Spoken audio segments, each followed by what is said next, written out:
Velkommen til Glamsbjerg Maskincenter.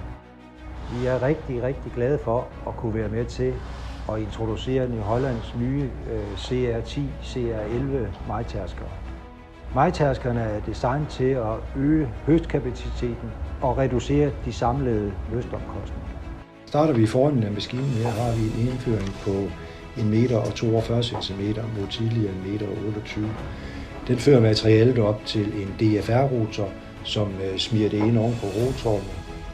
Det er nyudviklede rotorer. De ligger på 24 tommer mod tidligere 22 tommer.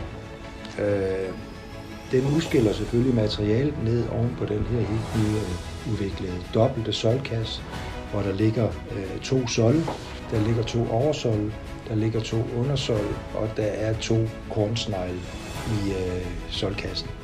Materialet bliver ledt bagud af maskinen ved hjælp af en accelerator og ved hjælp af konstant luftflå fra en halmsnitter, som kører konstant med 900 omdrejninger i høst.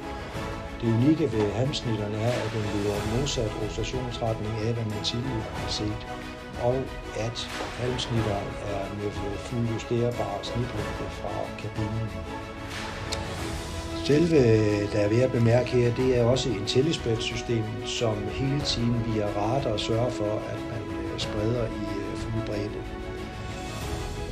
Kigger man op på motoren, så er det en helt nyudviklet Cursor 16 motor med 725 heste, som er rigelig til at få den her majtærsker til at fungere optimalt.